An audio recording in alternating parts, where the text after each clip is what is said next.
Praise the lord. హల్లెలూయా. మంచిది ప్రేమని దేవుని బిడ్డలారా, ఈ యొక్క సంవత్సరాంత ఉపవాస ప్రార్థనకు చేరువచ్చిన మీ అందరికీ కూడా నా హృదయపూర్వకమైన వందనాలు. దేవునికి స్తోత్రం. ఈ సంవత్సరం అంతా దేవుడు మన కుటుంబాలను కాచి కాపాడి ఉన్నాడని మనకు తెలుసు. దేవునికి స్తోత్రం. గనుక కృతజ్ఞతగా మనము ఈ సంవత్సరం ఎండింగ్లో ఉంటున్నాం. ఇంకా రెండు మూడు రోజులలో మనం ఒక నూతన సంవత్సరానికి వెళ్ళబోతున్నాం. అయితే ఆయన చేసిన మేలును బట్టి తలపోస్తూ ఉపవాసం ఉండి ప్రార్థన చేయాలని ఒక తలంపుతో ఈ 2 దినాలు 28, 29 తేదీలలో ఈ ఉపవాస కూడికలను ఏర్పాటు చేయడానికి దేవుడు కృప దయచేశాడు. దేవునికి స్తోత్రం. హల్లెలూయా. గనుక ఇంతవరకు దేవుని బిడ్డలందరూ పాటలు పాడారు, ప్రభుని ఆరాధించాం. అయితే వాక్యము కూడా బోధించడానికి ముఖ్య ప్రసంగికులుగా దేవుని దాసులు పిలువబడ్డారు, మన మధ్యలోనికి వచ్చారు. ఆ వాక్య తదనంతరం కూడా మంచి కాసేపు ప్రార్థన కూడా చేయబడుతుంది. మన జీవితంలో చేయబడిన మేలు తలపోయచ్చు కృతజ్ఞతాస్తుతులు చెల్లిస్తూ ప్రార్థన చేస్తే అది ఎంతో ఆశీర్వాదకరం మనకు. దేవుడు కూడా వచ్చే సంవత్సరం కూడా అనేకమైన అద్భుతాలు, ఆశ్చర్యమైన కార్యాలు చేయబోతున్నాడు. దేవునికి స్తోత్రం. హల్లెలూయా. అందరూ 2 చేతులు పైకి చెప్తారా? గట్టిగా చెప్పండి. హల్లెలూయా. కనుక ఈ సమయంలో ఆలగడ్డలో పరిచయం చేస్తున్నటువంటి దేవుని దాసులు, బహు బలంగా దేవుని పరిచయంలో ముందుకు సాగుతున్నటువంటి సహోదరులు, దేవుని దాసులు జాన్ ఫిలిప్ పాస్టర్ గారు మన మధ్యలో ఉన్నారు. దేవునికి స్తోత్రం. గనుక వారిని ప్రేమతో ఆహ్వానిస్తున్నాం. వారిని చప్పట్లు కొడుతూ ఆహ్వానిద్దాం. ఈ సమయాన్ని సేవకులకు అప్పగించుదాం. దేవుని స్తోత్రం. కొట్టండి చప్పట్లో. హల్లెలూయా.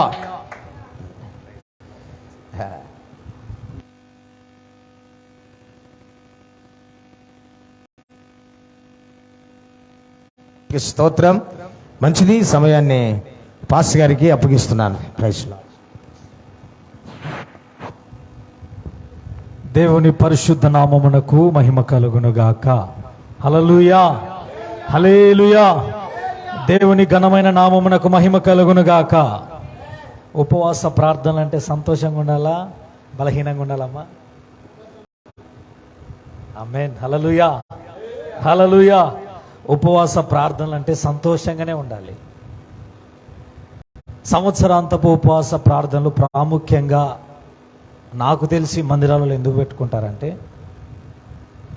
ఇన్ని నెలలంతా ఈ సంవత్సరం అంతా ఈ రోజులలో మనం ఏ విధంగా గడిచాం, ఏ విధంగా ఉన్నాము, దానిని ఒకసారి జ్ఞాపకం చేసుకొని అది దేవుడి సన్నిధానానికి, దేవునికి మంచిగా ఉందా లేదా అనేటి దానిని మనం పరీక్షించుకోవడానికి ఈ ఉపవాస ప్రార్థనలు. హల్లెలూయా. హల్లెలూయా. హల్లెలూయా. మంచిది. సమయాన్ని ఇచ్చినటువంటి స్థానిక సంఘ కాపరైనటువంటి శైలజన్న గారికి నా హృదయపూర్వక వందనాలు చెల్లిస్తున్నాను. అలాగే అమ్మగారికి కూడా, కూడి వచ్చిన మీ అందరికి కూడా ప్రభు పేరట వందనాలు చెల్లిస్తున్నాను. హల్లెలూయా. హల్లెలూయా. కొద్దిసేపు దేవుని మాటలను విందాం. చక్కగా దేవుడు మనందరితో మాట్లాడలాగున కొన్ని మాటలను విందాం. ఇర్మియా ప్రవచన గ్రంథం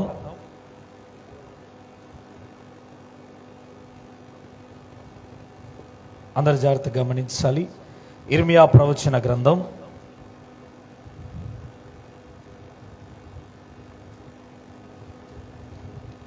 36వ అధ్యాయం. ఇర్మియా ప్రవచన గ్రంథం 36వ అధ్యాయం.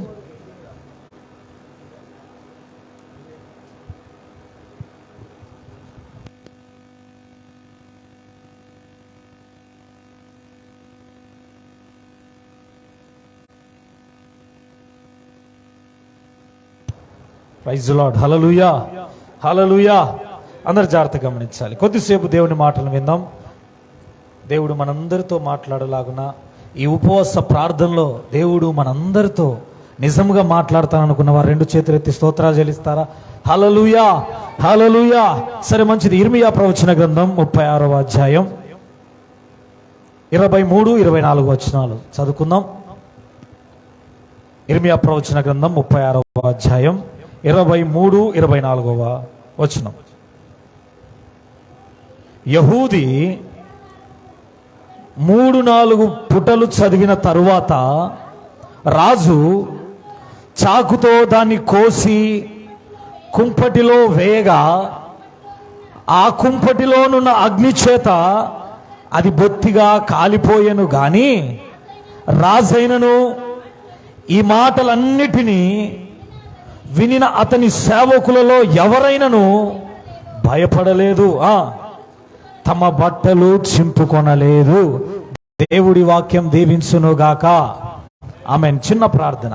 ఘనమైన తండ్రి, పరిశుద్ధుడానికి స్తోత్రాలనైనా మరొకసారి ప్రభువా, ఈ విధంగా అల్పుడైనటువంటి నన్నునైనా మీరు నిలబెట్టుకొని ఈ విధంగా ప్రభువా ఈ ఉపవాస ప్రార్థనలో మీరు మాట్లాడుతున్నందుకు స్తోత్రాలు ప్రభువా. నా ఆలోచనలన్నింటినీ మీరు బంధించండి. కేవలం నీ పరిశుద్ధాత్మ శక్తి ద్వారా ఈ మందిరానికి, ఈ బిడ్డలకు కావలసినటువంటి గొప్ప వర్తమానాన్ని మీరు మాట్లాడండి, సహాయం చేయండి. పరిశుద్ధాత్మ దేవ, నీ సహాయం ఉంటేనే మేము మాట్లాడగలము ప్రభువా. ఈ సంఘానికి ప్రభువా ప్రాముఖ్యంగా నీ సహాయం కావాలి నాయన. మీరే మాట్లాడండి, సహాయం చేయండి, కృప చూపండి. నజరేయుడైన యేసు క్రీస్తు నామంలో అడిగి బ్రతిమాలుకొని వేడుకొని పొందినాం తండ్రి, ఆమేన్. ఈ మాటలన్నింటినీ మనము జాగ్రత్తగా గమనిస్తే ఇక్కడ మనకు కొంతమంది కనబడతారు. వాళ్ళ గురించి త్వరగా కొన్ని మాటలను గమనించుకుందాం. యూదా రాజు అయినటువంటి యెహోయాకీము అనేటువంటి ఒక రాజు మనకు కనబడతాడు ఇక్కడ. ఆ రాజుకు యహూది అనేటువంటి ఒక వ్యక్తి పుస్తకపు చుట్టను తీసుకొని వచ్చి చదువుతున్నాడు. సరే, ఇప్పుడు ఈ పుస్తకపు చుట్టలు ఎవరిచ్చారు, ఎందుకు వచ్చాయి, అసలు ఏముంది ఆ పుస్తకపు చుట్టలో అని మనం గమనిస్తే, ఈ పుస్తకపు చుట్టను భక్తుడైనటువంటి ప్రవచన వరం కలిగినటువంటి గొప్ప భక్తుడు ఇర్మియా ఈ మాటలను రాసి ఈ రాజుకు పంపిస్తున్నాడు. ఏమున్నాయి దాంట్లో, ఎందుకు ఆయన రాపిచ్చాడయ్యా అని మనం గమనిస్తే, ఇశ్రాయేల్ ప్రజలకు గొప్ప ఒక దుర్గతి, ఒక ఉగ్రత, ఒక శిక్ష వారి మీదకి రాబోతుంది కనుక వాళ్ళందరి మీదకి దేవుడు, పరిశుద్ధాత్మ దేవుడు ఇర్మియాతో మాట్లాడి ఒక గ్రంథపు చుట్టలో, ఒక పుస్తకంలో రాపించి వారికి ఇస్తున్నాడు. సరే, బాగానే ఉంది. ఇది ఇప్పుడు తీసుకొని పోయి ఎవరికి ఇవ్వాలి ఏంటి అని మనం జాగ్రత్తగా మీ అందరికి అర్థమయ్యే రీతిగా చెప్తాను. ఇక్కడ ఇర్మియా ప్రవచన భక్తుడు ప్రాముఖ్యంగా అప్పుడు చెరసాలలో ఉంటాడు. ఆయన చెరసాలలో ఉన్నప్పుడు ఆయనకు శిష్యుడుగా ఉన్నటువంటి బారాక్ అనేటువంటి వ్యక్తిని పిలిపించి, అయ్యా, నాకు సాక్షాత్తు యేసుక్రీస్తు ప్రభుల వారు నాతో కొన్ని మాటలు మాట్లాడాడు, అది ఇశ్రాయేల్ ప్రజలకు అవసరం. ఆ మాటలను వెంటనే నువ్వు సిరాతో రాసి ఆ పుస్తకపు చుట్టలో రాసి అది తీసుకొని పోయి ఆ ప్రజలకు చదివించు, వినిపించు వాళ్ళకి. సరే అని చెప్పి ఆ బారాక్ అనేటువంటి వ్యక్తి ఇర్మియా ఆయన చెరసాల్లో ఉండంగానే చెప్పిన మాటలను తీసుకొని ఆయన ఒక పుస్తకపు చుట్టలో రాసి దాన్ని తీసుకొని పోతాడు. తీసుకొని పోయి ఆ ప్రాంగణంలో, ఆ దేవాలయాలలో ఈ బారాక్ అనేటువంటి వ్యక్తి చదువుతాడు. ఏమని చదువుతాడని మనం ఇందాక విన్నాం కదా, ఇశ్రాయేల్ ప్రజలకు గొప్ప ఒక ఉగ్రత రాబోతుంది, దేవుడు మిమ్మల్ని శిక్షించబోతున్నాడు. వాళ్ళందరికీ అర్థం కాలేదు. ఏందయ్యా, ఎందుకు మమ్మల్ని ఎందుకు మా మీద దేవుడికి శిక్ష, మేమేం చేశామని వాళ్ళందరికీ అర్థం కాలేదు. వాళ్ళల్లో ఉన్నటువంటి కొంతమంది సంఘ పెద్దలు, అధిపతులు, నాయకులు ఉంటారుగా ఆ సంఘంలో, వాళ్ళందరూ లేచి ఈ బారాకు తెచ్చినటువంటి ఆ పుస్తకం చుట్టను తీసుకొని, అయ్యా, ఇది మా మీదికి, మా ప్రజల మీదికి ఉగ్రత రాబోతుంది, ఇది వెంటనే మా రాజుకు తెలియాలి. ఆ రాజే యెహోయాకీము. అర్థమైందండి? ఆ రాజు పేరే యెహోయాకీము. ఇప్పుడు ఆ రాజు దగ్గరికి మాటలు వెళ్ళాలి. ఈ అధిపతులు, నాయకులు కలిసి ఈ మాటలు తీసుకొని పోతున్నారు. ఆ ప్రజలందరికీ వినిపించాలని చెప్పి, సరే కదా అని బారాకు తెచ్చినటువంటి ఆ గ్రంథపు చుట్టను తీసుకొని పోయి రాజు దగ్గర నిలబడి, రాజు దగ్గర పనిచేసే ఒక యహూది అనేటువంటి వ్యక్తితో ఈ మాటలు చదివిస్తున్నాడు. ఇప్పుడు ఈ మాటను చదువుకుందాం. ఒకసారి మరలా చదువుతారా? యహూది 3-4 పుటలు చదివిన తర్వాత రాజు చాకుతో దాన్ని కోసి కుంపటిలో వేయగా ఆ కుంపటిలోనున్న అగ్నితేత అది పొత్తిగా కాలిపోయెను గాని రాజైనను ఈ మాటలన్నిటిని వినిన అతని సేవకులలో ఎవరైనాను భయపడలేదు, తమ బట్టలు చింపుకొనలేదు. హల్లెలూయా. యేసుక్రీస్తు ప్రభుల వారు ఎంత గొప్పవాడంటే, ఇశ్రాయేల్ ప్రజలకి ఆయన అనుకుంటే ఒక్కసారిగా ఉగ్రత వారి మీదకి రాపించవచ్చు. ఈ మాటలు చెప్పాల్సిన అవసరం లేదు. దేవుని కోపాగ్ని వెంటనే వారి మీదకి రగులుకోవచ్చు. కానీ మన దేవుడు ప్రేమ స్వరూపి, మన దేవుడు మనల్ని రక్షించే దేవుడు గనుక ఎవరిని విడిచిపెట్టకుండా ఒక్క ఛాన్స్ ఇద్దామని చెప్పి ఆ ప్రజలకు ఇర్మియా భక్తుని వాడుకొని ఆ ప్రవచించిన మాటలన్నిటినీ సిరాతో రాసి ఆ చుట్టలను రాజు దగ్గర చెబితే కనీసం ఆ మాట అయినా విని మారతారేమో, ఒక్కసారైనా ఇప్పుడైనా మారతారేమో. ఈనాడు ప్రజలు కూడా అదే రీతిగానే ఉన్నాడు. దేవుడు చెప్పినటువంటి ఎన్ని మాటలు వాక్యాలు ఎన్ని వింటున్నా కూడా వారి జీవితాలలో ఏమి లేదు, మార్పు లేదు. ఒక్కసారి ఛాన్స్ వస్తుందిలే, మరలా ఛాన్స్ వస్తుందిలే, మరలా వస్తుందిలే అనుకుంటే ఏదో ఒక రోజు దేవుడు శాశ్వతంగా దాన్ని క్లోజ్ చేసేస్తాడు. సరే కదా అని ఇశ్రాయేల్ ప్రజలు దేవుడు కనీసం నా మాట ఇప్పుడైనా వింటారేమో, ఈ మాట ద్వారా అయినా వింటారేమో అనుకొని దేవుడు ఒక ఛాన్స్ ఇచ్చాడు. సరే కదా అని ఆ రాజు దగ్గరికి వెళ్ళి, రాజా, మన ప్రాంత ప్రజలకి, మన ఊరికి, మన ప్రాంతానికి దేవుడి ఉగ్రత రాబోతుంది అంటే రాజు ఏమనాలి? అవునా, అయ్యో అలా జరుగుతుందా, మన వెంటనే దేవుడి దగ్గర మొరపెడదాం, సాగిల పడదాం, క్షమాపణ అడుగుదాం అని రాజు దగ్గర అడిగే ఆ రీతి ఆయనకు రాలేదు. హల్లెలూయా, హల్లెలూయా. ఎందుకు నేను ఈ మాటలు చెప్తున్నానంటే ఆ రాజుకు పూర్తిగా గర్వంతో నిండిపోయాడు. దేవుడి మాటలు లెక్క చేయకపోయాడు. దేవుడు ఏంది నాతో మాట్లాడేది, ఆయన తెచ్చిన మాటలు ఏంటి అనుకొని ఏ విధంగా చదివాడు? మీ అందరికి ఒక మాట చెప్పమంటారా? ఇప్పుడు ఇది గ్రంథపు చుట్ట అనుకోండి. ఈ గ్రంథపు చుట్టను యెహూదా అనేటువంటి వ్యక్తి చదివిన వెంటనే ఆయన రాజు దగ్గరికి వచ్చి, రాజు గర్వంగా నిలబడి ఒకసారి చదవయ్యా అని చెప్పి ఆ వెంటనే చదివిన ఒక 2-3 పేపర్లు చదివిన వెంటనే దాన్ని కత్తి తీసుకొని ఈ విధంగా కోసి దాన్ని తీసుకొని అగ్నిలో వేయడం. మళ్ళా ఇప్పుడు మిగతా చదువు అని వెట్టకారంగా, అసలు అది దేవుడు సాక్షాత్తు పరిశుద్ధాత్మ దేవుడు మాట్లాడాడు, దేవుడు మనల్ని ఒకవేళ క్షమిస్తాడేమో అన్నటువంటి ఆ ఆందోళన కానీ ఆ విషయాలు కానీ ఏమీ ఆలోచించకుండా ఆయన గర్వంతో నిండిపోయి చాకుతో కోసి కుంపటిలేస్తున్నాడట. నేను ఎందుకు ఈ మాటలు మీ అందరికీ చెప్తున్నానంటే, ఒకసారి నినివే ప్రజలు మనం గమనిస్తే ఆ నినివే ప్రజల మీదకి ఏం రాబోయింది? వారి మీద కూడా ఒక ఉగ్రత రాబోయింది. అప్పుడు వెంటనే ఏం చేశారు ఆ ప్రజలందరూ? అయ్యా దేవా, మమ్మల్ని ఒక్కసారి క్షమించని చెప్పి వాళ్ళందరూ వెంటనే గోనెపట్టెలకు ధరించుకొని దేవుడి దగ్గర ఏం చేశారు? పశ్చాత్తాపపడ్డారు, మొరపెట్టారు. అదే పని ఈ యెహోయాకీము పాలిస్తున్నటువంటి ఆ ప్రజలకు చేసిందంటే, ఇశ్రాయేల్ ప్రజలకు చేసిందంటే దేవుడు మార్చేవాడే. కానీ ఆ విధంగా చేయలేదు. నినివే ప్రజలేమో, అయ్యా దేవా, మా మీదకి ఈ ఉగ్రతను తప్పించు, మా మీదకి ఈ శిక్ష రానియొద్దాయని మొరపెట్టారు. వారు రక్షింపబడ్డారు, వారి మీద నుంచి ఉగ్రత తప్పిపోయింది. కానీ ఈ రాజు ఏ విధంగా ఉన్నాడని మనం గమనిస్తే, గర్వంతో ఇశ్రాయేల్ ప్రజల మీద ఏమాత్రం కూడా కనికరం లేకుండా, దేవుడేందిలే ఇస్తేని రాపి అని నాకేమవుతుందిలే అనుకొని ఆయన పట్టించుకోలే. గర్వంతో నిండిపోయాడు. నిజంగానే నాకు అనిపించింది, నేను ఇమాజిన్ చేసుకున్నాను అన్నమాట.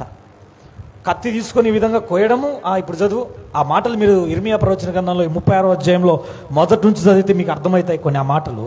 ఇప్పుడు చదువు, మిగతాది ఇప్పుడు చదువు. 3 పేపర్లు చదివిన వెంటనే దాన్ని కట్ చేయడం. ఇప్పుడు చదువు. అంటే ఎంత వెటకారంగా ఆయన నిండిపోయాడో లోపల. ఈనాడు నిజంగా చెప్పాలంటే ప్రజలు కూడా ఈ విధంగానే ఉన్నాడు. సేవకుల ద్వారా, సంఘము ద్వారా దేవుడు మాట్లాడినటువంటి ఆ మాటలను ఎవరు లెక్క చేయడంలే.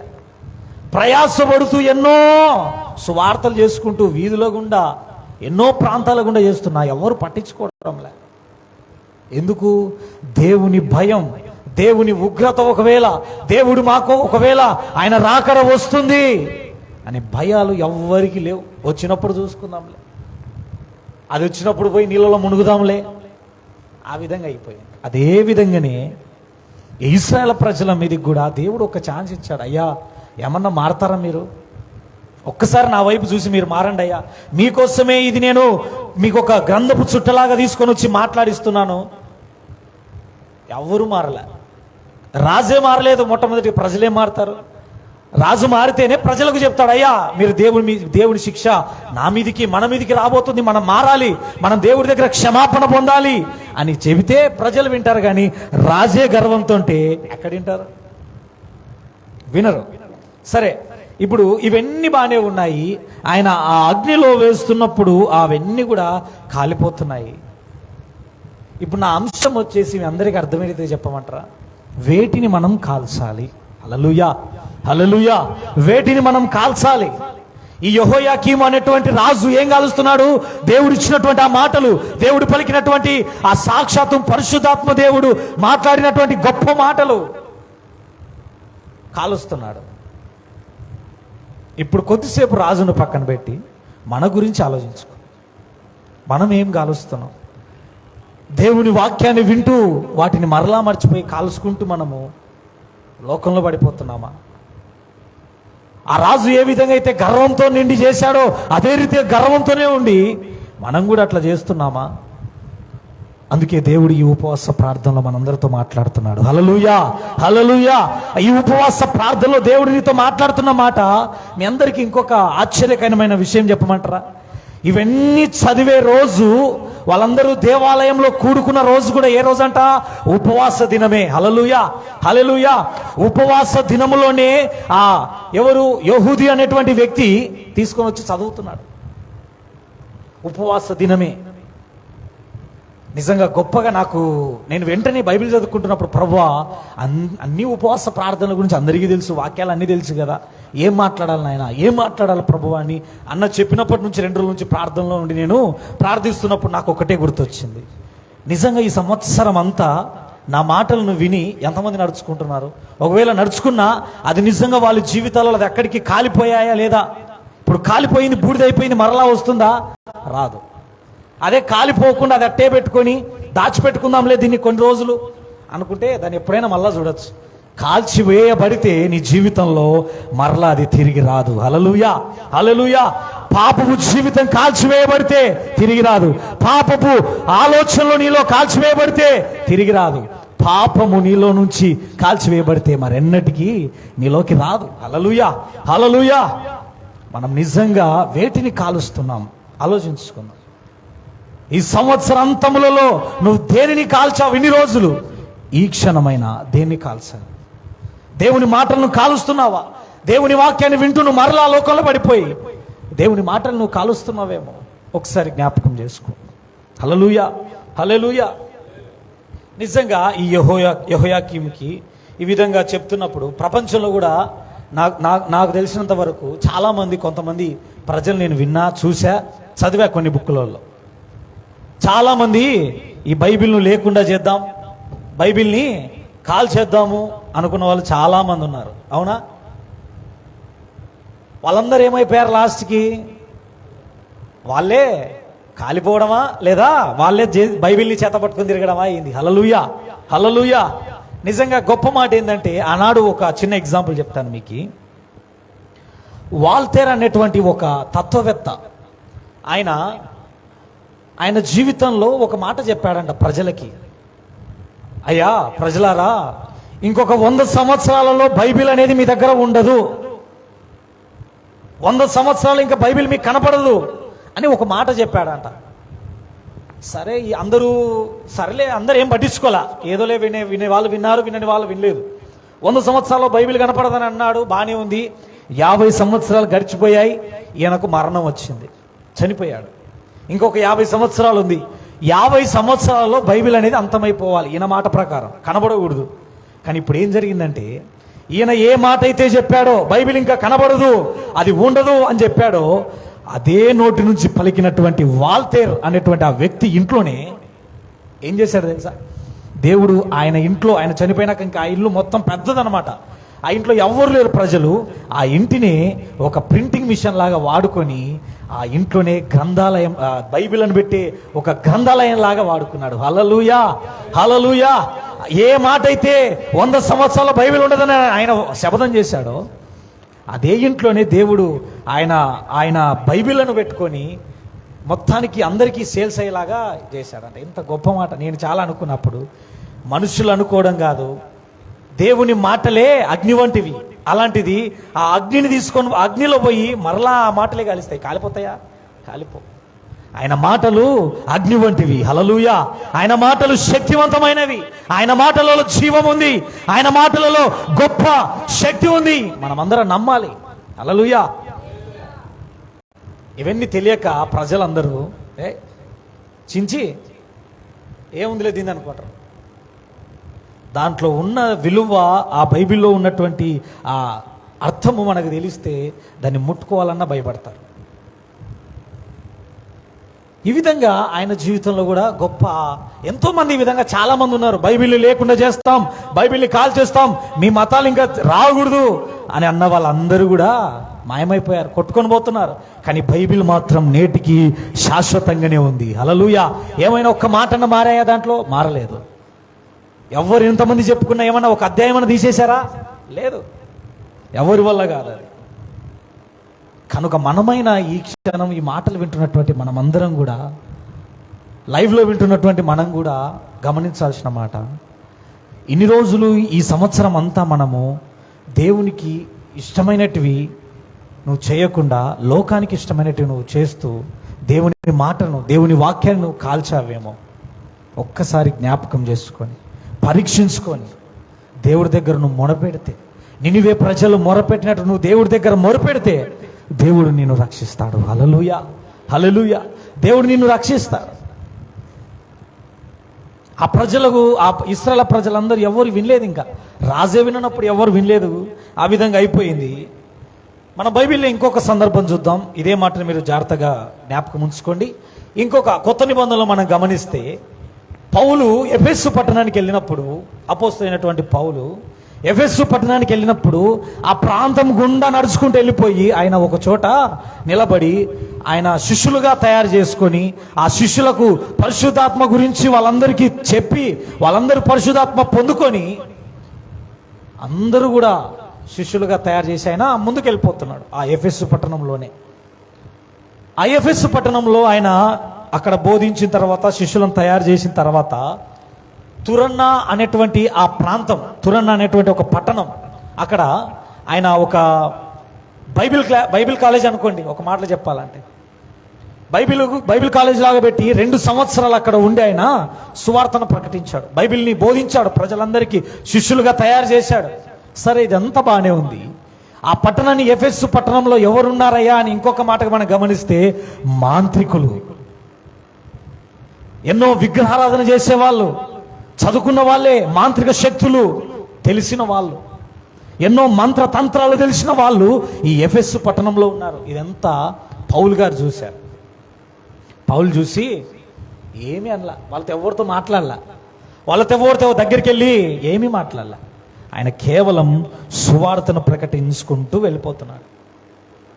బహుశా ఆయనకున్నటువంటి ఈ విధంగా ఇట్లా కర్చీపో ఏదైనా ఒక వస్త్రమో ఇలాంటిది ఆయన దగ్గర ఉన్నప్పుడు, ఆయన వస్త్రపు చెంగులు కూడా ఆయన ఉన్నప్పుడు, ఆయన ఎప్పుడైతే సువార్తను ప్రకటించి పరిశుద్ధాత్మ పొందుకొని ఆ ఎఫెసు పట్టణములలో సువార్తను ప్రకటించాడో, ఆయన కర్చీఫ్ను ముట్టుకున్నా, ఆయన వస్త్రపు చెంగును ముట్టుకున్నా అందరూ స్వస్థత పడ్డారంట. 2 చేతులెత్తి స్తోత్రాలు చెల్లిద్దామా? హల్లెలూయా. హల్లెలూయా. ఆయన వస్త్రపు చెంగును ముట్టినా, ఆయన కర్చీఫ్ను ముట్టుకున్నా కూడా స్వస్థతలు కలిగాయి. ఎప్పుడు కలిగాయి ఇవన్నీ? ఆయన పరిశుద్ధాత్మతో నింపబడి ఆయన బోధిస్తున్నప్పుడు. ఇవన్నీ కూడా ఎవరు చూస్తున్నారు? దూరం నుంచి ఆ మాంత్రికులు, తత్వవేత్తలు, మాంత్రిక తంత్రాలు తెలిసినటువంటి వారు కూడా, ఎన్నో విద్య నైపుణ్యం కలిగినటువంటి వారు దూరం నుంచి చూస్తూ, ఇదేంటి కర్చీఫ్ ముట్టుకుంటే దయ్యాలు వెళ్ళిపోతున్నాయి, వస్త్రపు చెంగు ముట్టుకుంటుంటే అనారోగ్య సమస్యలు బాగుపడుతున్నాయి, ఎవరయ్యా వీళ్ళు? సాక్షాత్తు నజరేయుడైన యేసును ప్రకటించేటువంటి గొప్ప వ్యక్తులు వీళ్ళు. తెలుసుకున్నారు, వాళ్ళు అర్థమైపోయింది దేవుడి శక్తి అటువంటిది. వెంటనే వాళ్ళు ఏం చేశారు తెలుసా? ఆ మాటను చదువుకుందాం ఒకసారి. అపోస్తుల కార్యములు 19వ అధ్యాయం, అపోస్తుల కార్యములు 19వ అధ్యాయం 19వ వచనం.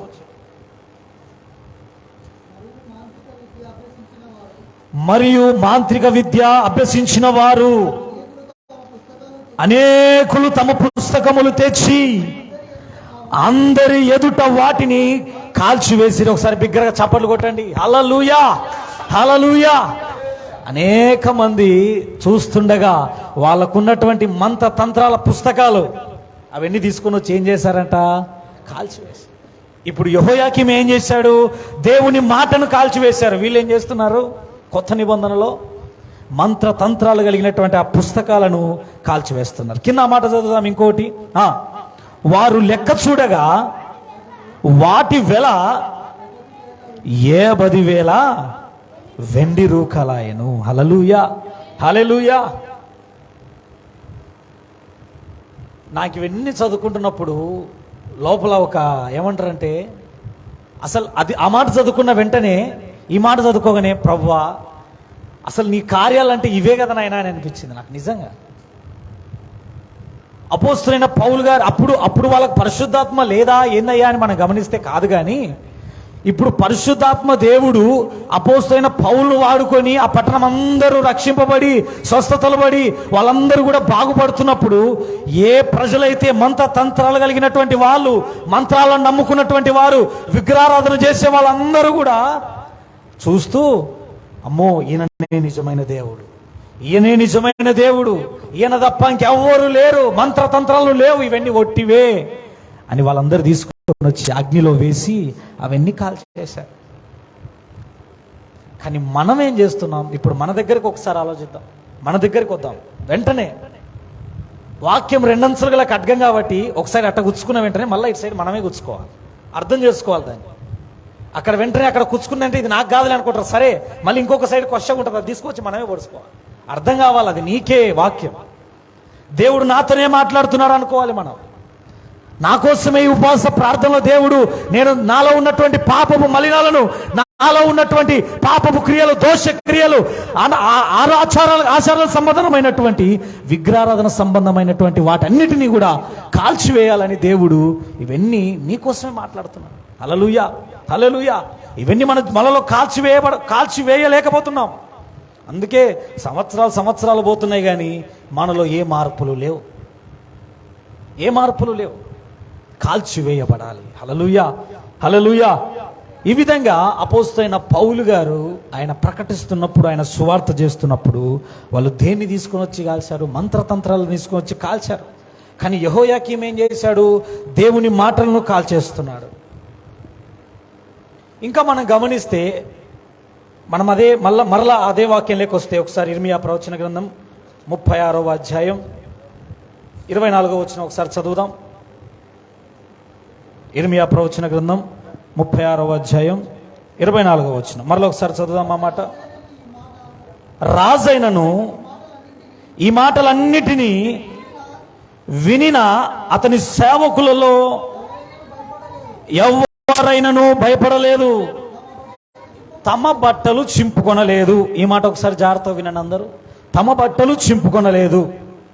ఆనాడు ఇశ్రాయేలు ప్రజల్లో సాధారణంగా బట్టలు చింపుకోనుట అనేది ఏంటంటే, యేసుక్రీస్తు ప్రభుల వారు ఒక వాగ్దానం కానీ, ఒక ఆజ్ఞ కానీ, ఒక ప్రవచనం కానీ ఏదైనా ఇచ్చిన వెంటనే అది వాళ్ళు అంగీకారంగా దానికి పశ్చాత్తాప పడడానికి గుర్తుగా ఏంటంటే బట్టలు చింపుకోవడం, బూడిదలో వాళ్ళు బూడిదను పూసుకోవడం, కొన్ని రకాలుగా ఆనాడు అలా జరిగాయి కాబట్టి అది పాటించేవాళ్ళు. ఇది సాధారణంగా జరిగేది. కానీ వీళ్ళు ఏం చేయలేదు, బట్టలు చింపుకోలే, దేవుని మాటలు వినలేదు, కనీసం భయపడలా. హల్లెలూయా, హల్లెలూయా. ఎవరికి భయపడాలి నేను? ఏంది దేవుని మాటలు నన్నేం చేయగలవు అని ఒక ఆయన బిల్డప్గా విర్రవీగుకుంటూ గర్వంతో చించడము దాంట్లో వేయడం. కానీ ఆ ప్రజలందరూ కూడా చూసుకుంటూ, ఇప్పుడు నేనే బోధించేవాడిని అనుకోండి, సపోజ్ అనుకోండి, నేను వాక్యం బోధించేవాడిని, దేవుని విలువ నాకు తెలిసి కూడా నేను దీంట్లో ఉన్న ఒక పేజీని కానీ ముట్టుకొని ఏదైనా చించితే మీరు ఇంకా కనీసం నాకు కానీ వాక్యానికి కానీ ఏమైనా విలువిస్తారా? ఇయర్గా. అదే కూడా ఆ ప్రజలు వాళ్ళందరూ కూడా, రాజు దేవుడిచ్చిన మాటలయ్యా ఇవి, దేవుడు సాక్షాత్తు మాట్లాడయ్యా అని ఏమి మాత్రం కూడా భయం భక్తి లేకుండా చించి అట్టబడేస్తుంటే ప్రజలు ఏం చూస్తారు? వాళ్ళు కూడా మమ్మల్ని దేవుని మాటలు ఏమి చేయలేవు, దేవుని ఉగ్రత మమ్మల్ని ఏమి చేయలేదు, దేవుని శక్తి మమ్మల్ని ఏం చేయలేదు అని అనుకునే వాళ్ళు కూడా వెళ్ళిపోయి మరలా ఇంకా వారి జీవితంలోనే వాళ్ళు యథావిధిగా అయిపోయింది. కానీ మనం ఇక్కడ గమనిస్తే ఈ యెహోయాకీము ఎందుకు ఈ విధంగా చేశాడయ్యా, ఏంటి? ఆయనలో దేవుని భయము లేదు, ఆయనలో గర్వము నిండిపోయింది. దేవుని మాటలు నన్నేం చేస్తాయిలే, నాకేమవుతుందిలే అనుకునేటువంటి ఆ వ్యసనంతో నిండిపోయాడు. నేను ఒక రాజును కదా, నాకు అన్నీ ఉన్నాయి కదా అనే గర్వం ఉండిపోయింది. నా కింద ఎంతో మంది ఉన్నారు, నేనెవరికి భయపడేది, అది పడిపోయింది. కనీసం కూడా దేవుని మాటను లెక్క చేయలేకపోయాడు. ఇప్పుడు మీ అందరికీ ఒక మాట చెప్పమంటారా? నిజంగా దేవుని సేవకులు బోధించేటువంటి మాటలు మనం వింటున్నామా? ఇన్ని సంవత్సరాలలో ఈ సంఘ కాపరిగా ఉన్నటువంటి అన్న మనకి ఎన్ని ప్రసంగాలు ఇదే బలిపీఠం మీద బోధించుంటాడు, ఎన్ని సువార్తలు ఎన్నో ప్రాంతాలకు వెళ్ళి బోధించుంటారు. ఆ మాటలన్నిటినీ మనము వింటున్నామా, కాల్చివేస్తున్నామా? వింటున్నామా, కాల్చివేస్తున్నామా? ఈ ఉపవాస ప్రార్థనలు పెట్టుకొని వాళ్ళు కన్నీటితో ప్రార్థనలు చేస్తూ, అయ్యా మా సంఘాన్ని మీరు ప్రభువా అభివృద్ధిపరచు, మా సంఘాన్ని విస్తరించు ప్రభువా అని ఎంతో ప్రయాసతో అన్న ముందుకు వెళ్ళిపోతున్నాడు. కానీ విశ్వాసలంగా మనం ఏం చేయాలంటే, మనలో ఉన్నటువంటి వీటన్నిటిని నువ్వు కాల్చివేసుకొని సంఘం కొరకు నిలబడితే దేవుడు నిన్ను ఉన్నతంగా నిలబెడతాడు. హల్లెలూయా, హల్లెలూయా. నీలో ఉన్నటువంటి ఆ పాపపు మలినాలు, దోష క్రియలు, దుష్టత్వం అవంతా మనలో కాల్చివేయబడితే నువ్వు కూడా సంఘంలో ఒక ఉన్నత స్థాయిలో ఉంటావు. ఇవేవి ప్రజలకు పాపం తెలియక కాదు, అమ్మో ప్రజలందరికీ తెలుసు, వాక్యం అందరికీ తెలిసిపోయినా. ఇప్పుడు నేను కొత్తగా వచ్చి చెప్పాల్సింది ఏదో కొద్దిసేపు చెప్పి వెళ్ళిపోయేటోనే కానీ అందరికీ వాక్యాలు తెలుసు, ఎవరు పాటించేటోళ్ళు లేదు. దేవుని రాకడ వస్తుందయ్యా, దేవుని రాకడ సమీపిస్తుంది అని అన్నా వచ్చేటప్పుడు ఇంకా కొన్ని సూచనలు ఉన్నాయిలే. 7 బూరలు రావాలి, ఒక్క బూరకు మేము పోయి నీళ్ళలో మునుగుతాం. ఎవరికి భయపడాలయ్యా? దేవుడు ఏం చేశాడు? ప్రేమస్వరూపి. ఇంకా ఇట్లా వాక్యాలను కూడా మళ్ళా మలుచుకునే వాళ్ళు కూడా ఉన్నారు. దేవుడు క్షమించే దేవుడు, దేవుడు ప్రేమస్వరూపి. పౌలు జీవితంలో ఆయన సువార్త ఏ విధంగా చేశాడంటే, ప్రజలందరికీ కూడా ఆయన ఎక్కడా పరిశుద్ధాత్మను గురించి నాకు తెలిసి బహుశా బోధించకుండా ఎక్కడా లేడు.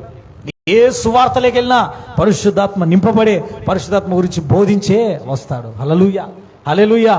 మనము కూడా ఎక్కడ మనము ఏ మాటలు మాట్లాడినా అది పరిశుద్ధాత్మ దేవుడు మాట్లాడే విధంగానే ఉండాలి. హల్లెలూయా. మనం సొంత మాటలు మనం మాట్లాడితే అది ప్రయోజనం ఉండదు. మనం సంఘంతో దేవుడు మాట్లాడాలి. పరిశుద్ధాత్మ దేవుడికే నువ్వు ఈ సంఘాన్ని ఈ మొత్తం అప్పగించుకుంటే దేవుడు వాడుకుంటాడు. యెహోయాకీము జీవితంలో కూడా దేవుడు ఏం చేశాడయ్యా అని మనం ఇంకొక హిస్టరీ, ఆయన తండ్రి దగ్గరికి వెళ్తే ఆయన తండ్రికి కూడా సేమ్ ఇదే విధంగానే జరిగింది. కానీ ఆయన ఏం చేశాడో తెలుసా? ఆయన పశ్చాత్తాపపడి, అయ్యా నా ప్రజల మీదకి ఈ విధంగా రాకూడదు. యెషయా అనేటువంటి తన తండ్రి ఆయన మీదికి రాకూడదని చెప్పి ఆయన పశ్చాత్తాపడ్డాడు. పశ్చాత్తాపడి ఆయన క్షమించబడితే ఈయన మాత్రం ఆయన కొడుకుగా ఉన్నటువంటి ఈయన ఏం చేస్తున్నాడు? గర్వంతో నిండిపోయి మారిపోయాడు ఆయన జీవితంలో. దావీదును, సొలొమోనుకు యేసుక్రీస్తు ప్రభువారు ప్రత్యక్షమయ్యాయా, నీకు జ్ఞానం ఏ విధంగా కావాలి, నీకేం కావాలి చెప్పయ్యా ఫస్ట్ మొట్టమొదటిగా అని అడిగితే ఒక్కటి మాట, అయ్యా నా తండ్రికి ఏ విధంగా నువ్వు జ్ఞానం ఇచ్చావో అదే జ్ఞానం ఇవ్వు. హల్లెలూయా, హల్లెలూయా. ఎందుకు ఇంకా నాకు అంతకన్నా ఎక్కువ ఇవ్వచ్చు కదయ్యా, ఆయనకి ఇచ్చింది నాకెందుకు కావాలని అనుకోలా. నా తండ్రికి ఎటువంటి ఏ విధంగా నడిపించావో, నా తండ్రిని నడిపించిన దేవా నువ్వు నన్ను నడిపించు. అది మనం జాగ్రత్త గమనిస్తే, నా తండ్రిని నడిపించే దేవుడు నన్ను ఎందుకు నడిపాడు, నన్ను ఇంకా ఎక్కువ ఉన్నతంగా వాడుకుంటాడేమో, అది నమ్మలేకపోయాడు. యేసుక్రీస్తు ప్రభుల వారి వాక్యం అంటే ఏదో నామకే వాస్తుగా కొద్ది మాటలు చదువుకొని కొంతమంది బైబిల్ను కూడా అర్థం కాకుండా, నాకైతే చాలా కోపం వస్తుంటుంది నిజంగా అనుకోండి. బైబిల్ని ఎట్టబడితే అట్లా కింద పెట్టడం. మేము ఎప్పుడు బైబిల్ చదువుకున్నా చేతిలోనే ఉండాలా, లేదా నా దగ్గర ఒక టేబుల్ ఉంటుంది, ఆ టేబుల్ మీదనే ఉండాలి, కింద ఉండకూడదు. మనం ఇది పరిశుద్ధ గ్రంథం, చేతన పట్టుకోవాలి మనం, లేదా దాన్ని మన మీదైనా పెట్టుకోవాలి. పరిశుద్ధ గ్రంథానికి చాలా విలువ ఉంది. మనం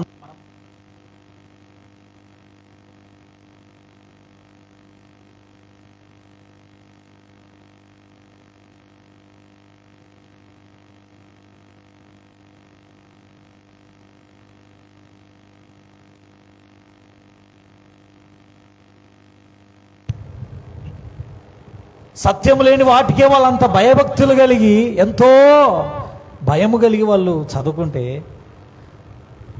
సత్యం కలిగి, జీవము కలిగి, మరణాల నుంచి నేను జయించగలిగినటువంటి గొప్ప దేవుని మాటలన్నిటినీ మనం అన్నిటినీ చదువుకొని తెలుసుకొని కూడా దాన్ని మనము పట్టించుకో. ఆదివారం అయిపోతే అయిపోయింది, ఇంకా జిబ్బేయడం, బూట్లో పెట్టడం, మళ్ళా శనివారం రాత్రి 6:30కు దీని మొహం చూస్తాం అంతే. శనివారం రాత్రి 6:30కు ఇది కనబడుతుంది. అంతవరకు బైబిల్ అనేది యాడుందో తెలీదు. ఒక గూడు ఉంటుంది లేండి అందరింట్లో, బీరువాలో అయినా కానీ గూడైనా కానీ ఉంటుంది.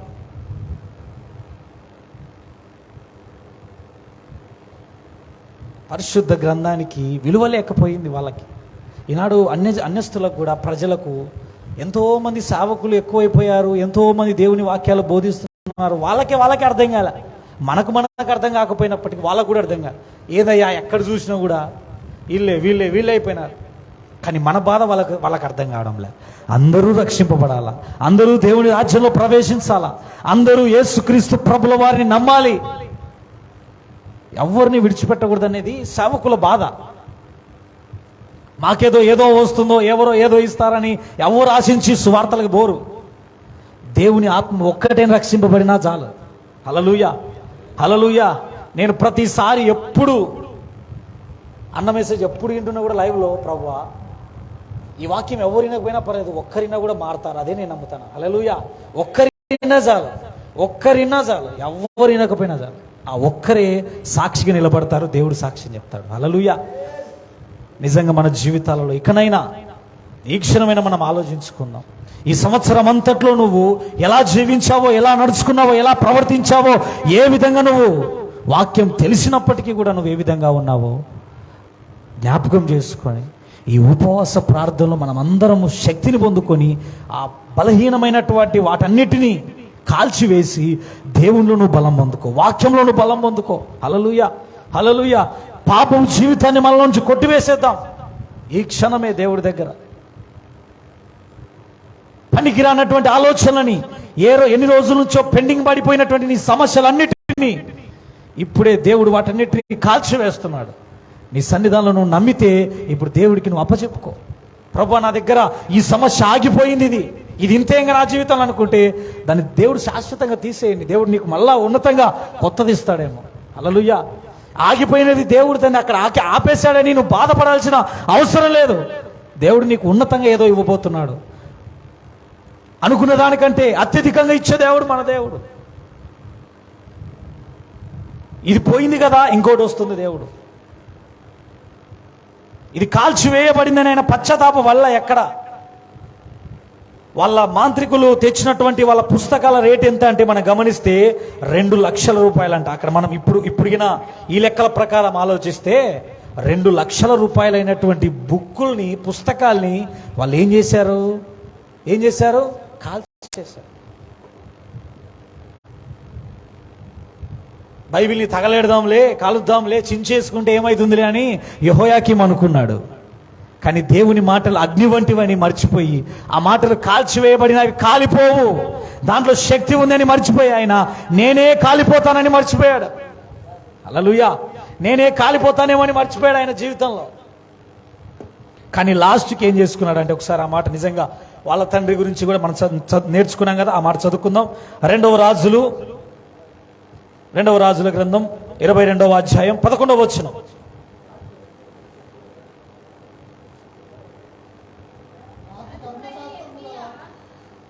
రాజు ధర్మశాస్త్రం గల ఆ గ్రంథపు మాటలు వినినప్పుడు తమ బట్టలు చింపుకొనెను. హల్లెలూయా. ఏం చేశాడంట యెహోయాకీము తండ్రి? తమ బట్టలను చింపుకున్నాడు. కానీ యెహోయాకీం అలా చేయలేదు, నష్టపోయాడు. ఆయన జీవితంలో ఎంతో భయంకరమైన మరణం తెచ్చుకున్నాడు. తండ్రి చేసినట్టన్నా, మా తండ్రికి ఈ విధంగా జరిగింది కదా, నా తండ్రే పశ్చాత్తాపడిపోయారు, నేనెంతటి వాడిని అనుకోలా.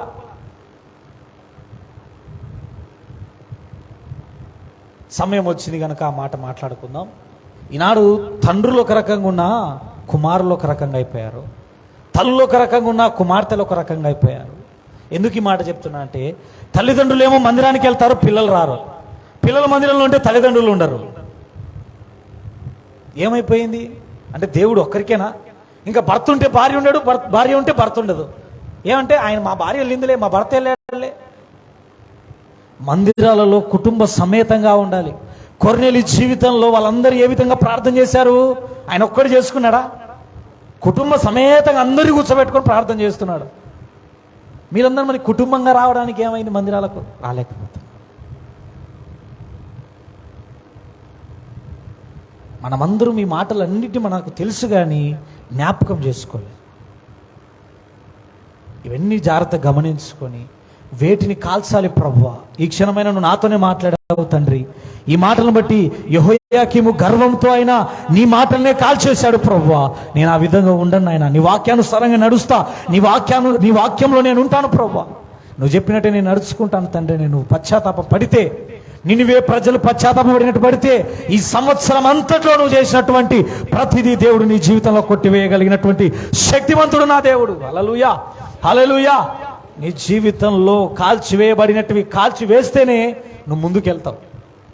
కాల్చివేయకుండా మళ్ళీ నెక్స్ట్ సంవత్సరం ఏముందిలే, పాతగా అయిపోతుందిలే, ఇంకా 2 రోజులు 4 రోజులు పోతే హ్యాపీ న్యూ ఇయర్, కొత్త సంవత్సరం మరలా 2023 యథావిధిగా అయిపోతుంది. సగం గాలిపోయి సగం ఉన్నా కూడా మళ్ళా వస్తాయి. పూర్తిగా కాల్చివేయబడాలి, కాలిపోవాలంతే. అది ఎంత విలువ గలదైనా, నీ జీవితంలో ఎంత విలువ పెట్టి కొనబడిందైనా, దేవునికి అయిష్టమైనదైతే కాల్చివేసే. వద్దు, దేవునికి నచ్చనిది ఏది మనకొద్దు. దేవుడు మనల్ని నడిపించే దేవుడు. ఇంత దూరం తీసుకొచ్చిన దేవుడు నిన్ను చేయి వదలడు. ఇంత దూరం నిన్ను నడిపించిన దేవుడు చేయి విడిచిపెట్టాడు. ఇంత దూరం సంఘాన్ని నడిపించినటువంటి దేవుడు అస్సలు విడిచిపెట్టాడు. దేవుడు ఇంకా ఉన్నతంగా దేవుడు నిలబెట్టే దేవుడు. హల్లెలూయా, హల్లెలూయా. ఈ విధంగా మనం ఈ మాటలన్నీ జ్ఞాపకం చేసుకొని మన జీవితంలో సేవకుడు చెప్పేటువంటి ఆ మాటలన్నిటినీ మనం భయభక్తులు కలిగి విని వేటిని కాల్చేసుకోవాలి, వేటిని కాల్చకూడదు అని జాగ్రత్తగా గమనించి, దేవుని మాటలు మనము కాలుస్తున్నామా, దేవుని మాటలు మనం కాల్చట్లేదా అని జ్ఞాపకం ఉంచుకోవాలి. హల్లెలూయా, హల్లెలూయా. ఈ ఎఫెసు పట్టణంలోనే ఆ పౌలు వెళ్తున్నటువంటి ఆ ప్రాంతాలలో నిజంగా నాకు అనిపించింది, ప్రభు ఒక్కసారి నాయన ఆ శక్తి మాకు దయచేయనైనా నేను అనుకున్నా. మేము నడుచుకుంటూ పోతున్నప్పుడే ఆయన దయ్యాలు ఏం చేశాయంట, పారిపోతున్నాయి. అయ్యో, మాకు అక్కడ ఉన్నప్పుడు విజయవాడలో ఉన్నప్పుడు రఫాయిలయ్య గారు అని కానీ ఆయన చెప్పేవాడు. ఆయన ఎప్పుడు అబ్రామయ్య గారు ఆయన ఎప్పుడు ఆ ప్రాంగణం కూడా వెళ్తున్నా కూడా దయ్యాలన్నీ లోపలోంచి అరుచుకుంటూ వస్తుంటాయంట బయటికి. ఎప్పుడైనా ఆ చిన్న స్కూటీ ఉండేది ఆయనకి, ఆ స్కూటీలో ఎప్పుడైనా ప్రాంగణం కూడా వెళ్తున్నా కూడా దయ్యాలు ఉరుకుతొచ్చి ఆయన దగ్గరికి వచ్చి పడిపోయేవంట. నాకు అనిపించింది, ప్రభువా ఇప్పట్లో కూడా ఆ శక్తి ఉంది, ఇప్పట్లో కూడా ఆ శక్తి వంతులు ఉన్నారు. భూమిని తలకిందులు చేసే వాళ్ళు ఎక్కడున్నారు? ఇక్కడే ఉన్నారు. హల్లెలూయా, హల్లెలూయా. అవన్నీ మనము దేవుడు అటువంటి శక్తిని మనం పొందుకోవాలి. పౌలు గారికి ఇచ్చినటువంటి శక్తి, ఆయన వస్త్రపు చెంగును ముడితే స్వస్థత, ఆయన కర్చీఫ్ను ముడితే దయ్యములు వణుకుతున్నాయి. దేవుడు నిశ్చయముగా అటువంటి గొప్ప కృపను ఈ సంఘానికి దయచేయునుగాక. ఆమేన్. దేవుడు నిశ్చయముగా ఈ మాటలన్నిటినీ మనలో విని వాటి అనుగుణంగా దేవుడు మనందరిని నడిపించునుగాక. మనలో పనికి రానటువంటి వాటన్నిటినీ, పాపపు క్రియలన్నిటినీ దేవుడు ఇప్పుడే సజీవంగా కాల్చివేయునుగాక. ఆమేన్. కాల్చివేయబడాలంతే మన జీవితాలలో.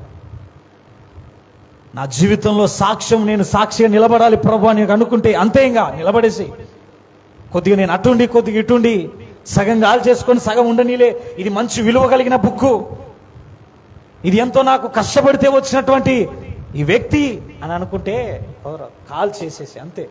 పనికి రానిది వద్దు. ఈ విధంగా ఈ మాటలన్నింటినీ గమనించుకోండి.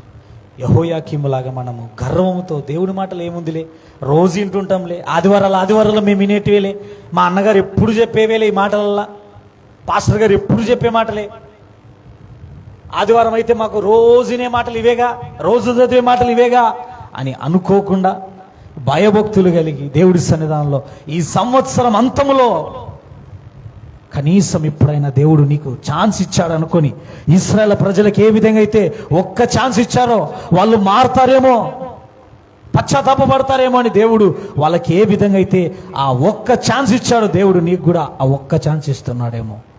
ఒక్కసారి గమనించుకోండి. ఆ ఒకే ఛాన్స్ నీకు ఇప్పుడే దేవుడు ఇస్తున్నాడేమో. ఈ మాటలు వింటున్నటువంటి నీకు ఒక్క ఛాన్స్ దేవుడు ఇప్పుడు ఇస్తున్నాడేమో. ఇప్పుడే నీ జీవితంలో కాల్చివేసేయ్. ఈ విధంగా మన జీవితంలో మన దేవుని కొరకు నిలబడదాం. ఈ ఉపవాస ప్రార్థనలు ఇంకా బలం పొందుకొని, దేవుడిచ్చే శక్తిని పొందుకొని, ఆయన పరిశుద్ధాత్మతో ఇంకా ఇంకా ఇంకా నూతనపరచబడి ప్రత్యేకించబడి లోకానికి కూడా మనం ప్రత్యేకించబడాలి. మరలా చెప్తున్నా నేను ఈ మాట.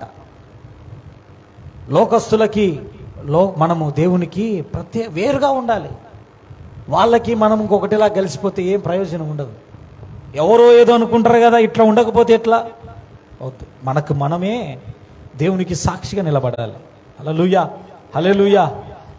నీ జీవితంలో ఇకనైనా దేవుడు నాతోనే మాట్లాడాలనుకొని గమనించుకొని, వేటిని కాల్చాలి ప్రభువా అని ఒక్కసారి నీ మనస్సాక్షితో ఆలోచించుకొని, ఇప్పుడే దేవుడి దగ్గర నువ్వు పశ్చాత్తాపపడితే దేవుడు నిన్ను ఇప్పుడే నీ జీవితాన్ని వెలిగించబోతున్నాడు. ఆయన దహించు అగ్నితో దేవుడు నిన్ను కాల్స్తూ ఆయన అగ్నితో దేవుడు నిన్ను నింపబోతున్నాడు. ఆయన అగ్నిని నీ మీదికి కుమ్మరించి దేవుడు నిన్ను వెలుగుగా మార్చబోతున్నాడు. ఆయన పరిశుద్ధాత్మ శక్తిని నీ మీదికి కుమ్మరించబోతున్నాడు. 2 నిమిషాలు దేవుడి సన్నిధానంలో మనం అందరం కూడా ఈ మాటలు విన్నటువంటి మనం మోకరిద్దాం, ప్రార్థన చేసుకుందాం. మోకరిద్దాం. 2 నిమిషాలు అందరం మోకరించి ప్రార్థనలో ఉందాం. విన్నటువంటి మాటలు వ్యర్థం కాకుండా ప్రభువా, ఆనాడు నాయన యెహోయాకీము ఏ విధంగా అయితే ప్రభువా గర్వంతో నిండిపోయి, నాయన అహంకారంతో నిండిపోయి నీ మాటలనే కాల్చివేశాడు తండ్రి. నేను కూడా నాయన ఇన్ని రోజులు నీ మాటలు వింటూ, ఇన్ని నెలల్లో నీ మాటలు వింటూ, ఈ సంవత్సరం అంతా నీ వాక్యాలను వింటూ నేను కాల్చివేశానేమో. నీ మాటలను దయతో నన్ను క్షమించు, క్షమించు, క్షమించు ప్రభువా అని పశ్చాత్తాపపడదాం. దేవా దయతో ప్రభువా ఒక్కసారి మమ్మల్ని జ్ఞాపకం చేసుకొని తండ్రి, మమ్మల్ని ప్రభువా మాలో ఉన్నటువంటి మలినాలను, పాపపు జీవితాన్ని, దుష్టాలోచనలను అన్నిటిని ఇప్పుడే కాల్చివేయి ప్రభువా. నేను చేసిన ప్రతి పాపపు క్రియలను ఇప్పుడే కాల్చివేయనైనా తండ్రి నీకు స్తోత్రం. ఓ నాయనా తండ్రి నీకు స్తోత్రాలు ప్రభువా. నాయన పౌలు గారి వలె నాయన పరిశుద్ధాత్మ పొందుకొని తండ్రి ఆయన ఏ విధంగా అయితే ప్రసంగించాడో ప్రభా, ఆ విధంగా నాయన మమ్మల్ని అందరినీ నిలబెట్టండి. ఆయన ప్రసంగం ద్వారా గొప్ప అద్భుత కార్యాలు జరిగాయి తండ్రి. ఆ విధంగా మమ్మల్ని ప్రభా వాడుకొని, ఆయన మంత్రతంత్రాలకు విలువ లేదు, శక్తి లేదు ప్రభువా. కేవలం నీ వాక్యానికే శక్తి ఉంది. నీ వాక్యంలో ఎంతో జీవం ఉంది తండ్రి. నీ వాక్యము అగ్ని వంటిది నాయనా. నీ వాక్యంతో ప్రభా మమ్మల్ని వెలిగించండి, వెలిగించండి ప్రభా. దేవానికి స్తోత్రాలు. నాకు ఇష్టం లేనిది ప్రభువా అన్నిటిని ఇప్పుడే కాల్చివేసే నాయన, శాశ్వతంగా కాల్చివేసే ప్రభా. ఇంకా వచ్చే సంవత్సరం మేము ప్రభు వాటన్నిటిని జ్ఞాపకం చేసుకోకుండా ఇప్పుడే వాటిని బూడిద చేసే నాయన ప్రభువా. నాయనా స్తోత్రం. నిన్నవే ప్రజలను ఏ విధంగా అయితే రక్షించావో ప్రభువా, మా సంఘాన్ని ఈ మాటలు వింటున్నటువంటి ప్రతి ఒక్కొక్క బిడ్డను ప్రభువా మీరు ఒక్కసారి జ్ఞాపకం చేసుకొని రక్షించండి, సహాయం చేయండి ప్రభువా. ఓ ఇదిగో ప్రభువా నాయన, నిజముగా తండ్రి నీ మాటలలో ఎంతో శక్తి ఉంది ప్రభువా, నేను నమ్ముతున్నాను నాయన. నీ బిడ్డల్ని ఇప్పుడే ప్రభువా వెలిగించండి, నీ బిడ్డల్ని ఇప్పుడే కాల్చివేయండి ప్రభువా. దేవానికి స్తోత్రం, స్తోత్రం, స్తోత్రం. హల్లెలూయా, హల్లెలూయా, హల్లెలూయా, హల్లెలూయా. ఓ నాయనా నీకు స్తోత్రాలు, స్తోత్రాలు, స్తోత్రాలు, స్తోత్రాలు తండ్రి. నీకు స్తోత్రాలు, స్తోత్రాలు.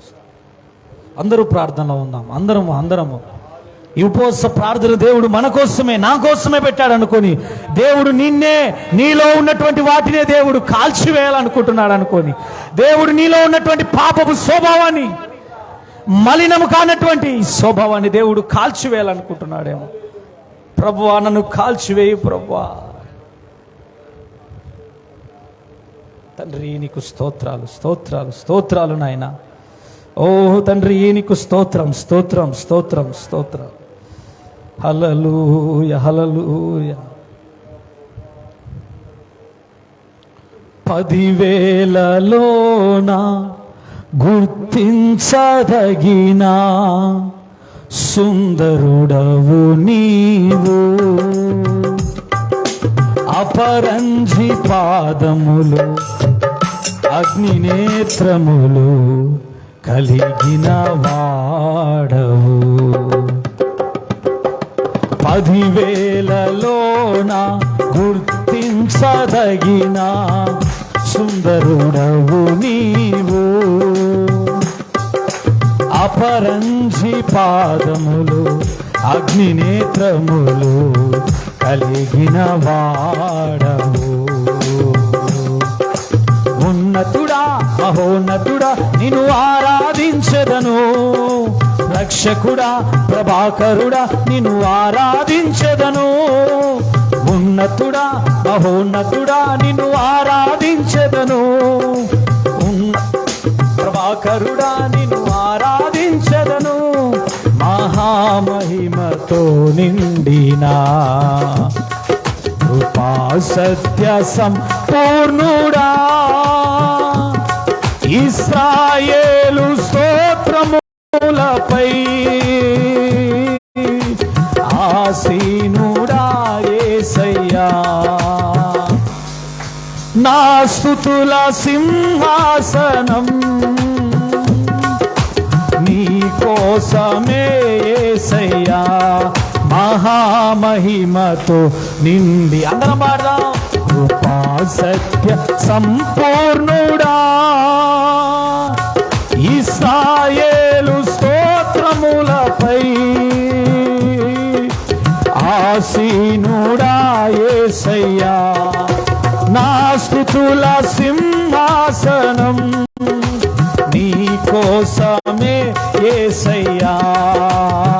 మహిమను విడచి భువిపైకి దిగి వచ్చి, కరుణతో నన్ను పిలచి, సత్యమును బోధించి, చీకటిని తొలగించి, వెలుగులో నింపి, మహిమను విడచి భువిపైకి దిగి వచ్చి, కరుణతో నన్ను పిలచి, సత్యమును బోధించి, చీకటిని తొలగించి, వెలుగుతో నింపితివి.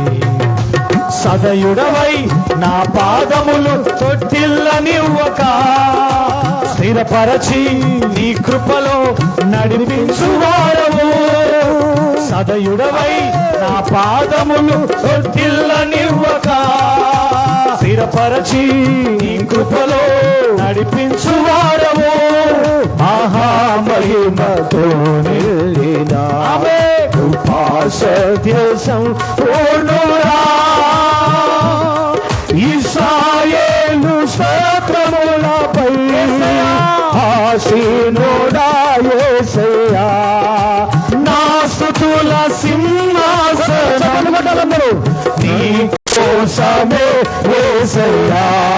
మహామహిమతో నిండిన కృపా సత్య సంపూర్ణుడా, ఇశ్రాయేలు స్తోత్రములపై ఆసీనుడా యేసయ్యా. నా స్తుతుల సింహాసనం నీ కోసమే యేసయ్యా. మహామహిమ, అందరం పాడదాం. ఆమేన్. కృపా సత్య సంపూర్ణుడా, ఇశ్రాయేలు స్తోత్రములపై ఆసీనుడా యేసయ్యా. నా స్తుతుల సింహాసనం నీ కోసమే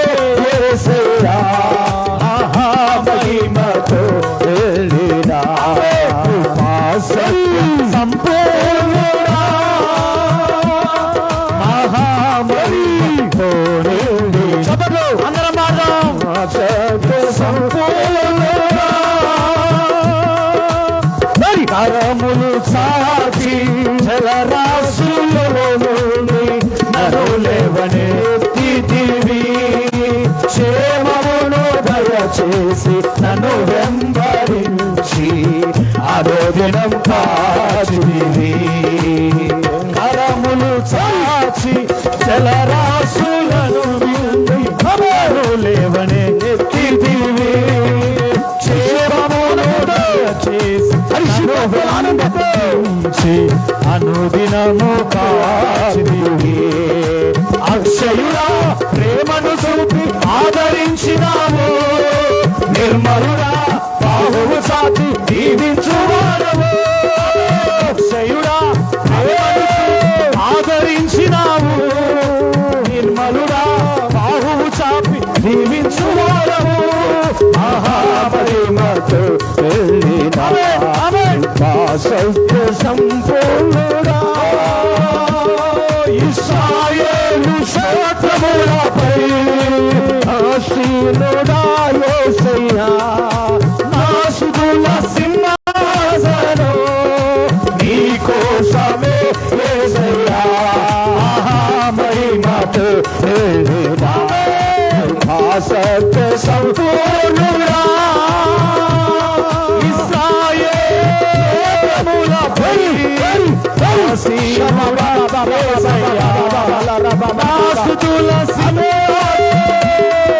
నీ కోసమే యేసయ్యా. మహిమతో నిండిన కృపా సత్య సంపూర్ణుడా మహిమతో నిండిన కృపా సత్య సంపూర్ణుడా.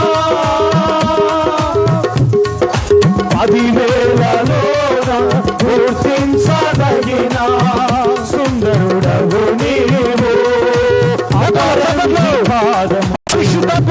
నేత్రములు కలిగిన వాడవు. 10,000లో గుర్తించదగిన సుందరుడవు నీవు. అపరంజి పాదములు అగ్నినేత్రములు కలిగిన వాడవు. ఉన్నతుడా మహోన్నతుడా ఆరాధించదను. రక్షకుడా వాకరుడా ఆరాధించదను. ఉన్నతుడా ఆరాధించదను. రక్షకుడా వాకరుడా ఆరాధించదను. నిండుగా సత్య సంపూర్ణుడా మహిమతో నిండిన సత్య సంపూర్ణుడా ఇశ్రాయేలు క్షేత్రములపై ఆసీనుడా యేసయ్యా. నాసుదుల సింహాసనం నీ కోసమే యేసయ్యా. నాసుదుల సింహాసనం నీ కోసమే యేసయ్యా. నాసుదుల సింహాసనం పాపము ఖర్చుపడాలి.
హల్లెలూయా హల్లెలూయా హల్లెలూయా హల్లెలూయా స్తోత్రాలు.